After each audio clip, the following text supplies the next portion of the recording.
자, 여기까지가 우리 지난 시간에 했던 내용이에요.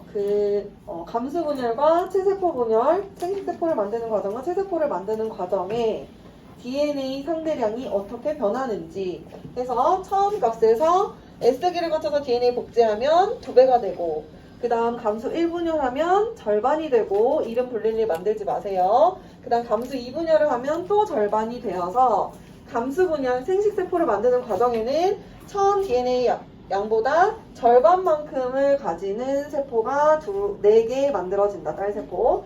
그 다음 체세포는 처음 값에서 2배가 되고 그 다음 절반이 되고 해서 처음 값과 똑같은 양을 가지는 딸세포가 2개 만들어진다라는 게 특징이었어요.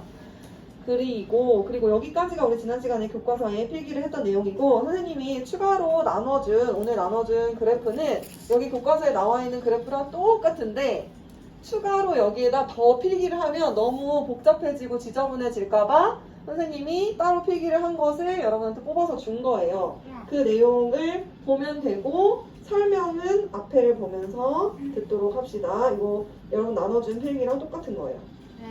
자, 봅시다. DNA 상대량이랑 연결지어서 추가적인 개념 하나만 더 정리하고 가도록 할게요.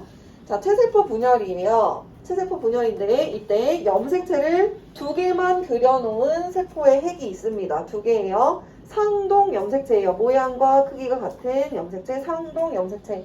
하나는 아빠한테 받은 거, 하나는 엄마한테 받은 거죠. 계속 얘기하고 있죠. 100번은 얘기한 것 같아. 하나는 아빠, 하나는 엄마한테 받은 모양과 크기가 같은 상동 염색체.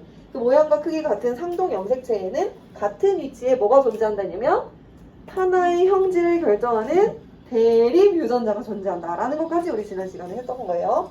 자, 상동 염색체가 있는데 이게 체세포 분열을 할 때 DNA S기를 거치면서 복제를 하면 상동인 염색체가 몇 개가 된다?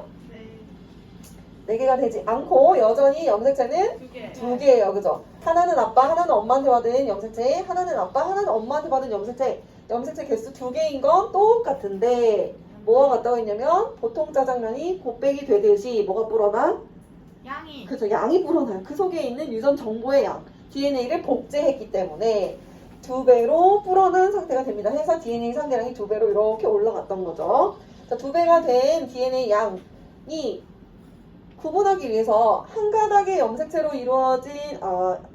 이루어진 염색체와 2가닥으로 이루어진 염색체를 구분하기 위해서 우리가 사용했던 개념이 4글자 뭐였죠? 그렇죠. 염색 분체 해서 여기에 있는 복제하기 전의 염색체는 한 개의 염색 분체로 이루어진 염색체가 하나, 둘, 2개가 있는 것이고 여기 복제한 후에는 2개의 염색 분체로 이루어진 염색체가 2개 있는 거예요. 해서 여기에서 여기로 DNA 복제를 하면서 달라진 점은 염색체 개수는 2개라는 거 똑같은데 달라진 것은 뭐라고 할 수 있어요? 염색 분체. 그래서 염색 분체 수가 1개, 2개였는데 하나, 둘, 셋, 넷, 그래서 4개가 된 겁니다. 해서 이때 짜장면이 한 그릇, 두 그릇이 있는데 여기도 마찬가지로 한 그릇, 2그릇이 있는데 짜장면 2그릇인 건 변함이 없는데 한 그릇에 있는 짜장면의 양, DNA 양, 염색 분체 수가 2배로 불어난 것이 되는 겁니다. 그죠? 그래서 DNA 상대량이 처음 값에서 2배로 불어났다. 하지만 염색체 개수 또는 색상은 변함없다라고 했었던 거죠. 여기까지 됐죠? 자, 그런데 세포가 체세포 분열을 할 때, 체세포 분열이에요. 생식세포 분열 아니고 체세포 분열을 할 때 얘네들이 적도면에 배열을 해요. 일렬로 줄을 서죠. 그리고 양쪽으로 끌려가요. 양쪽으로 끌려가서 어떻게 만들어진 딸세포를 봤더니 염색체 개수가 하나, 둘, 핵 속에 염색체 개수가 2개인 거 변함없고 얘네들 여전히 하나는 아빠한테 받은 거, 하나는 엄마한테 받은 상동이에요. 2N이에요. 핵상 2N. 그런데 뭐가 달라졌어요? 핵 속에 들어있는 염색체의 수는 그대로고 염색 분체 수가 하나, 둘, 셋, 4개에서 하나, 둘, 2개로 바뀌게 된 거죠. 그런 세포가 2개가 됐어요. 핵이 2개가 된 거예요. 해서 이때 염색체 개수는 체세포 분열에서 항상 변함이 없고 뭐가 달라지냐? 염색 분체가 2가닥에서 4가닥에서 2가닥으로, 2개에서 4개에서 2개로 DNA 상대량이 1에서 2배 돼서 2에서 다시 1로 이렇게 바뀌는 변화가 일어난다. 그러면 처음에서 2배 되는 거, 2배 된 거에서 절반 되는 것은 DNA 상대적인 값이라고도 할 수 있지만 염색 분체수라고도 할 수 있구나. 처음 값이 2가 됐든 4가 됐든 10이 됐든 3이 됐든 처음 값에서 2배가 되고 그 다음 2배에서 절반으로 줄어드는 게 체세포 분열에서의 염색 분체수 또는 DNA 상대량이구나 라는 거 연결해 줄 수 있습니다. 그다음 하나 더 추가로 뭐냐면 선생님이 염색체를 지금 2개만 그려놨어요. 하나, 둘, 2개 그렸죠?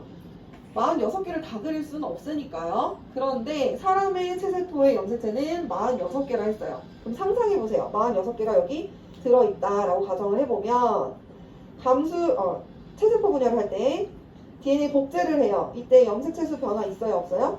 없어요. 그러니까 2에는 46 상동인 염색체가 46개 쌍으로 23쌍 있을 때 DNA 복제를 하고 난 이후에도 색상 변화, 염색체 수 변화 없을 것이고 그 다음 분열을 하고 나서도 염색체 수와 색상은 변화 없을 겁니다. 뭐만 달라지는 거예요? DNA 상대량 또는 염색 분체수만 달라지는 거예요. 이해됐죠? 네. 사람에게 적용을 한다면 염색 분체수가 하나, 둘, 하나짜리, 한 개짜리 염색 분체로 이루어진 염색체가 지금 몇 개 있는 시점이에요? 여기서 사람으로 따지면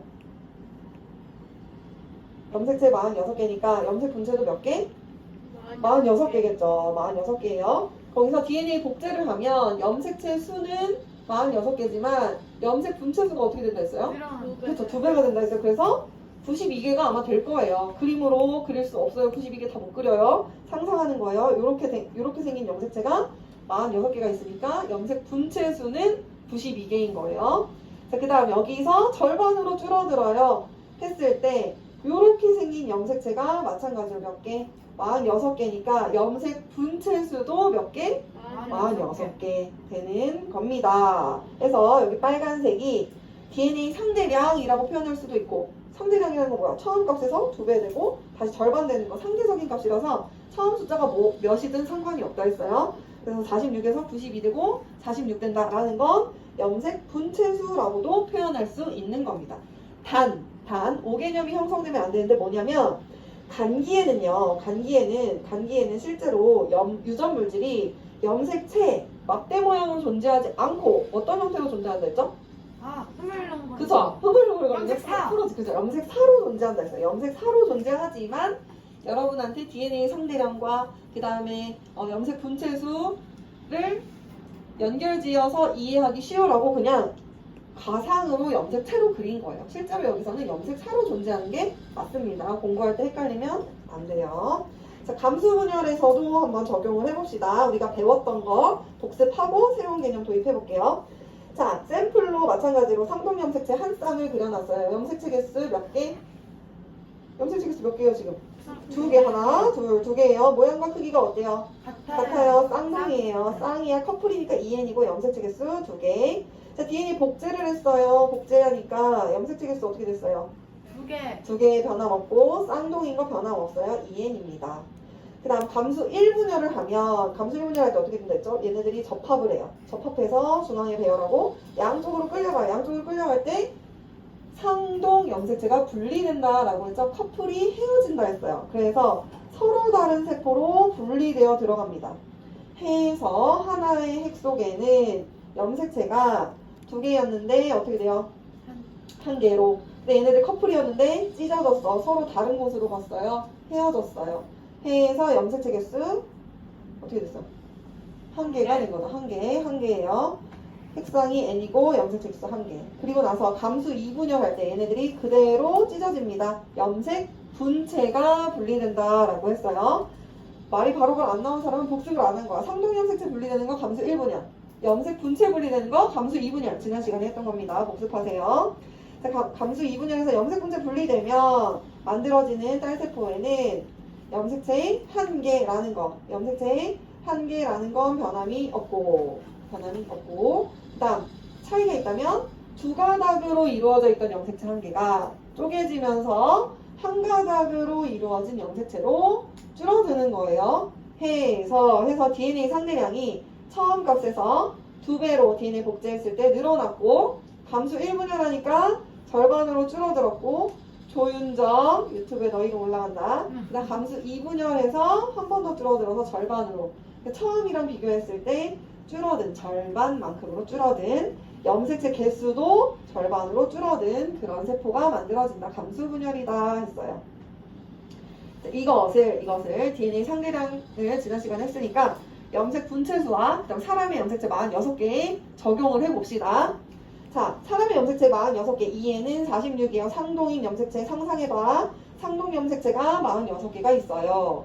여기에서 DNA 복제를 합니다. 복제를 하면 염색체 개수 변화 있다 없다? 없다. 그렇죠. 짜장면 뿌러 터져도 한 그릇인 건 똑같다고 했죠. 네. 자, 상동 염색체 여전히 46개예요. 사람의 체세포에 46개였는데 이제 생식세포 만드는 과정입니다. 복제했을 때는 여전히 염색체 수 변화 없어요. 감수분열, 1분열에 전, 중, 후 거치면서 말기가 되면 상동 염색체 찢어져요. 이별해요. 커플이다 아니다? 아니다. N이 되고요. 염색체에 나뉘어 들어가니까 염색체 수가 23개로 줄어들어요. 그렇죠. 줄어들었어요. 한 개로 줄어드는 거 그림으로 그렸지만 다 그릴 수 없어서 상상하라고 하는 거예요. 23개. 자, 23개에서 염색 분체 분리되어 이때 염색체 수 변화 없고, 수 변화 없고, 그 다음에 핵성 변화도 없고, N에서 N은 23으로, N에서 N은 23으로 마찬가지로 변화 없습니다. 그런데 달라진 게 있다면 뭐예요? 하나의 염색체를 이루는 염색 분체 수가 줄어들었죠. 두 가닥짜리에서 한 개로 해서 염색 분체를 46개에서 복제했으니까 2배가 돼서 92개가 되고, 세포 분열을 해서 염색체 수가 줄어들어서 46개의 염색 분체가 되고, 염색 분체예요. 분체. 그 다음 한 번 더 분열하면서 염색 분체 분리되어서 23개로 줄어드는 이 과정이 일어나게 됩니다. 해서 봤더니 숫자의 변화 양상이 염색체 수는 감수 1분열 했을 때 한 번만 줄어드는데 DNA 상대량이나 염색 분체 수는 2번 줄어들어요. 그래서 감수 1분열 하고 나서 2분열 하고 나서 각각 2번 줄어든다라는 게 감수 분열에서의 DNA 상대량, 염색 분체 수입니다. 여기까지 됐어요? 네. 네. 요 밑에 내용 했나요? 지난 시간에? 네. 네. 자, 그러면 넘어